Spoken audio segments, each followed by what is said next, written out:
So we can access element with a constant or literal subscript, or we can also use integer expression as a subscript.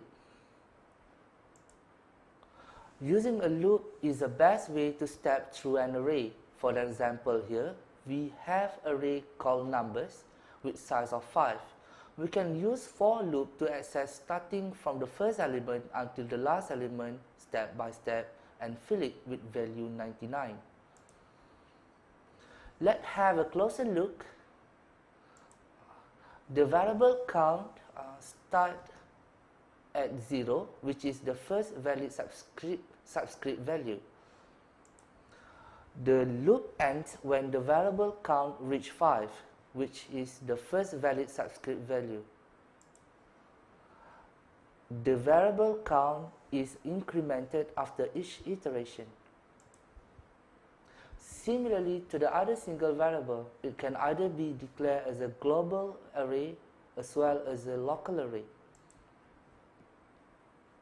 When you use a value as an array subscript, C++ compiler does not check it to make sure it is a valid subscript. In other words, you can use subscripts that are beyond the bound of the array. Let's look at example from code program 7.5. In this code, array name values is declared with 3 elements in size but stored up to 5 elements. So what happens when this situation is occurred? When we assign an array with 3 elements to store the data, it will allocate the memory to store that, and trying to access a memory element more than we allocate initially will override anything that previously stored on those memory. Due to that reason, programmers should be more cautious when writing a code using arrays, because doing so can corrupt other memory allocation, crash a program, or lock up a computer and cause elusive bugs. Another often error is that programmers sometimes start subscript at 1 for the first element rather than 0, like this example. When accessing the element using for loop, counts start from 1 and ended at 100. Suppose it starts from 0 until 99. Array can be initialized with an initialization list. For an example, we can set a value for each element in the array by placing that value inside of the rectangular bracket separated with comma. The values are stored in the array in the order in which they appear in the list, and the initialization list cannot exceed the array size. Let's look at the example in program 7.6.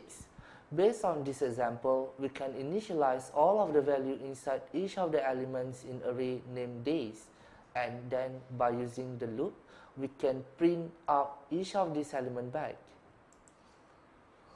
If let's say the array size is set to be 7 and we only initialize with 4 different initialized values, meaning that all of these 4 values will be placed into the array from the first element up to the 4th element, and the rest of other elements will be filled with value 0. We can also determine array size based on the initialization size, as in this example here, array named quizzes is initialized with 4 different values, which means that the size of the array quizzes is 4. It is clear that to set the size of the array, we can either use array size declarator or initialization list of array definition.